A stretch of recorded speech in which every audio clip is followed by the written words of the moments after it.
आज मैं एक बहुत अहम मुद्दे पे बात करना चाहता हूँ।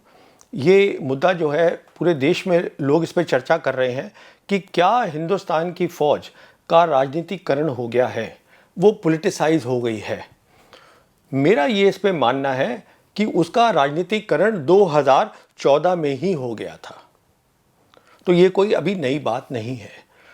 इसलिए कह रहा हूँ 2014 क्योंकि प्रधानमंत्री नरेंद्र मोदी ने जब अपनी पहली कंबाइंड कमांडर्स कॉन्फ्रेंस, मतलब तीनों सेना के जो आला अफसर हैं, बड़े अफसर हैं, जब उनको संबोधित किया था, उन्होंने दो बातें कही थी।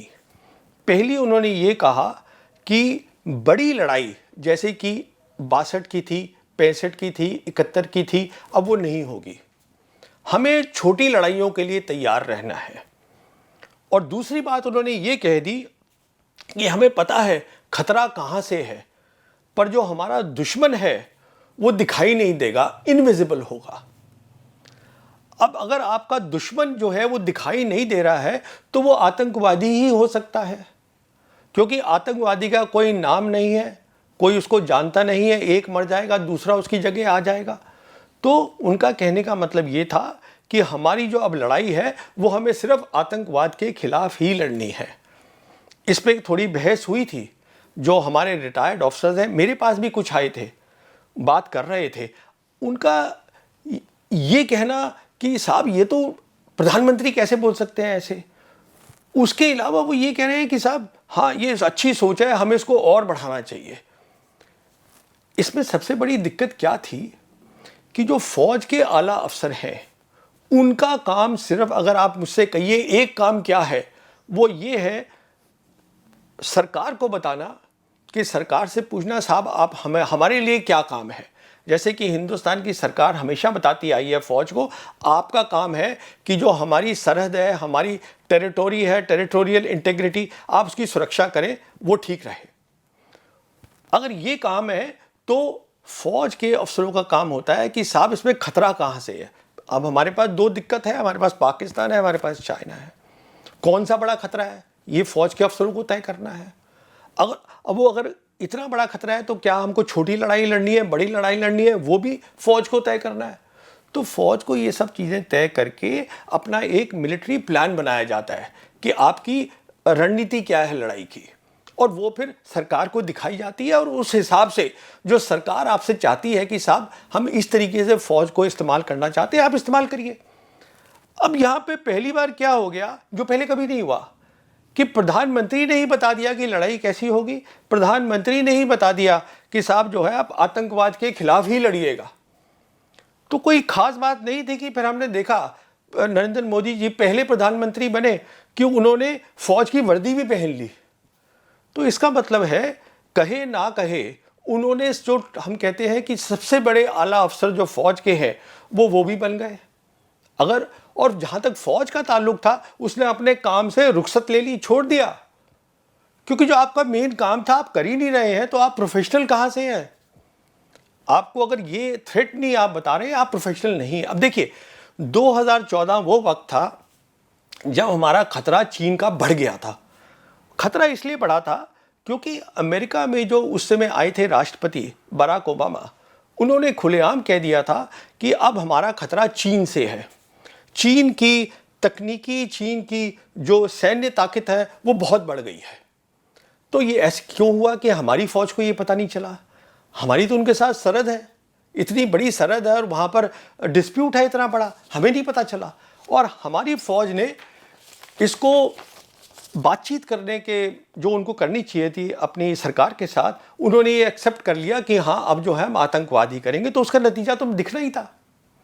पहला नतीजा हमने देखा 2016 में, जबकि जो हमें बताया गया सर्जिकल स्ट्राइक हुई। देखिए सर्जिकल स्ट्राइक जो होती हैं वो आप हमेशा मिलिट्री टारगेट पर, जो सैन्य टारगेट होते हैं उन पे करते हैं। जैसे कि पाकिस्तान की पोस्ट हुई, पाकिस्तान की और कोई डंप है, डिपो है, उस पे जो फौज का है उस पे आप जाके बमबारी करिए या आपके लड़के अंदर चले जाएं। आप वो आतंकवाद के खिलाफ नहीं करते। आतंकवादी जो है वो मिलिट्री टारगेट नहीं है। पर हमारे जो सीनियर अफसर थे, DG director general military operation general Ranbir Singh, उन्होंने जिस दिन बोला कि सर्जिकल स्ट्राइक कर दी है, अगले दिन आके पूरे देश को बताया कि साहब हमने टेररिस्ट के खिलाफ एक्शन लिया, हमने उन्हें मारा, बहुतों को, पता नहीं कितने मरे, और हमने वो सर्जिकल स्ट्राइक करी। साहब वो सर्जिकल स्ट्राइक तो थी ही नहीं। अच्छा, उसके बाद बता दिया कि हमने पाकिस्तान को भी बता दिया, उनके डीजीएमओ को, कि अब हम आगे लड़ाई नहीं करना चाहते, ये मसला अब ख़त्म हो गया। इसका मतलब आपने दुनिया को और पाकिस्तान को ये बताया है कि हम अभी आगे लड़ाई के लिए हमारे में क्षमता नहीं है, तैयारी नहीं है। तो आपने कैसे कर दिया? अच्छा, उसमें जो हमारे रिटायर्ड और जो सर्विंग ऑफिसर हैं उनको इस पर ऑब्जेक्शन उठाना चाहिए था कि साहब ये सर्जिकल स्ट्राइक कैसी है। वो आज भी बहुत सारे अफसर हैं जो उसका श्रेय ले रहे हैं कि साहब मैंने उसके अंदर प्लानिंग भी करी थी। अच्छा, उसके बाद 1 साल जब हुआ सर्जिकल स्ट्राइक का, तो बड़े धूमधाम के साथ सरकार ने उसका 1 साल बनाया, एनिवर्सरी मनाई। उस पर कोई 50 स्टेशन है, मिलिट्री स्टेशन इंडिया में, वहाँ पर जलसे हुए, प्रधानमंत्री भी गए, जोधपुर के जलसे में शामिल हुए। अब आपने ये कर लिया तो फिर वो एयरफोर्स को भी यही काम करना था, उन्होंने ही बालाकोट करके दिखा दिया 2019 में। अब क्या हुआ बालाकोट के अंदर? आप रात के टाइम सरहद में घुस गए पाकिस्तान की एक ऐसी जगह से जहां उनका रडार कवरेज था वो बहुत कम था। देखिए, कोई भी मुल्क पीस टाइम में 24 घंटे पूरी सरहद पे हमेशा रडार ऑन करके नहीं रखता, जब तक कि उसको पता ना हो कि लड़ाई होने वाली है। तो आप अंदर घुस गए, आपने वहां जाके उस पर बम फेंका, आपने बोला कि ये जो टारगेट था ये मिलिट्री टारगेट नहीं था, हमने साहब वहां भी आतंकवादी मारे। कितने मारे? जो एक काम है फौज का, जब भी आप किसी टारगेट को हताश करके आते हैं, उसको एंगेज करते हैं, आप वापस आके फ़ोटो लाइए, बताइए कि साहब हम ये काम करके आए हैं। वो हमें बताया गया कि साहब वो फ़ोटो नहीं ले पाए, तो हमें पता ही नहीं है कितने मारे। पाकिस्तान ने अगले दिन जवाब दिया, पाकिस्तान एयरफोर्स हमारी सरहद में घुस गई दिन दहाड़े सुबह 9 बजे, और आके हमने माना कि इन्होंने हमारे मिलिट्री टारगेट्स पे अटैक किया। वो दूसरी बात है, उन्होंने टारगेट्स नहीं अटैक किए, उन्होंने थोड़ा अलग बॉम्ब डाल दिए वहाँ पर और चले गए। हमने माना ये लड़ाई की बात है, पर हमने इसको आगे नहीं बढ़ाया, हम चुप बैठ गए। और उसके साथ साथ क्या हुआ, हमारा एक एयरक्राफ्ट MiG-21 वो पाकिस्तान में गिरा, हमारा एक विंग कमांडर अभिनंदन वो उनका बंदी बन गया, और हमारा अपना एक हवाई जहाज था वो हमने अपने आप ही गिरा दिया, वो एक हेलीकॉप्टर था हमारा वो गिरा दिया। ये सब कुछ हो गया। अब जो अंदर की बात बाहर लोगों को ये पता नहीं चली कि देखिए साहब, पाकिस्तान एयरफोर्स का जो कम्युनिकेशन होता है, बातचीत जो कर सकता था अभिनंदन अपने दूसरे पायलट के साथ, ग्राउंड वाले पायलट के साथ, उन्होंने उसको जाम कर दिया था, वो कर ही नहीं पाए।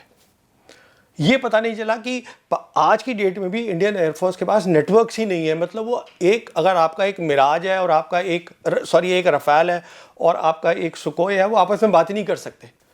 तो साहब ये तो वही बात हो गई ना कि आप लड़ाई के लिए तैयार ही नहीं है, आप सिर्फ तैयार हैं कोई छोटी मोटी चीज़ के लिए जो कि 2014 में बताई गई थी। और अगर इसमें कोई शक था तो वो जो हमारे एयर चीफ थे जिन्होंने ये बालाकोट करा था, उन्होंने वो शक उतार दिया।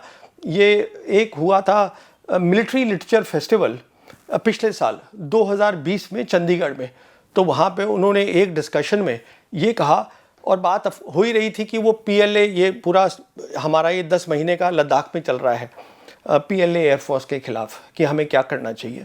तो उन्होंने ये बता दिया कि देखिए साहब, ना वो ले सकते हैं ना हम लासा ले सकते हैं, मतलब चाइना की बात कर रहे थे।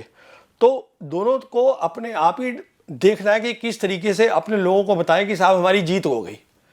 इसका मतलब आप असली लड़ाई मत लड़िएगा, उसकी तैयारी मत करिएगा, आप जो है ये देखिएगा कि किस तरह बात को मोड़ के आप उसको जीत दिखा दीजिएगा। अब क्या ये कोई प्रोफेशनल एयर चीफ या कोई प्रोफेशनल चीफ ऐसे बोलता है क्या? इसीलिए मैं कह रहा हूँ, जब से ये लद्दाख का मुद्दा हुआ है पिछले साल से शुरू, अब जो हमारे जो CDS हैं जनरल रावत, उन्होंने आज भी उनका कहना है कि साहब 2 फ्रंट वॉर की बात चलती रहती है। हम पढ़ते रहते हैं पेपर में कि साहब एक फ्रंट पाकिस्तान है, एक चाइना है, एक से लड़ेंगे, दूसरे को रोकेंगे, फिर दूसरे से लड़ेंगे। नहीं होगा ऐसे, खतरा बढ़ गया है दोनों तरफ से। अब वो 2 फ्रंट नहीं है, अब वो एक फ्रंट है जिसमें दोनों लड़ेंगे, आपके खिलाफ खड़े हो जाएंगे। अब उसकी तैयारी करिएगा जिसके लिए आप तैयार नहीं हैं। और तैयार होने के लिए सबसे पहली चीज़ ये है कि साहब आप राजनीति से दूर हटिए, आप तय करिए आपकी क्या थ्रेट्स है, आप तय करिए आपकी क्या रणनीति होनी चाहिए। आप ये उससे हट जाइए दूर, क्योंकि अगर आप अपना काम नहीं करेंगे तो इसमें देश का नुकसान होगा। हम में से कोई नहीं चाहता कि हमारे देश का नुकसान हो या हमारी फौज उसको नीचा देखना पड़े। Thank you.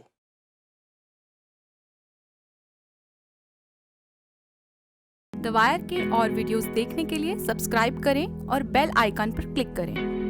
स्वतंत्र पत्रकारिता की आर्थिक मदद करने के लिए डिस्क्रिप्शन में दिए गए लिंक पर जाएं और अपनी राशि चुनें।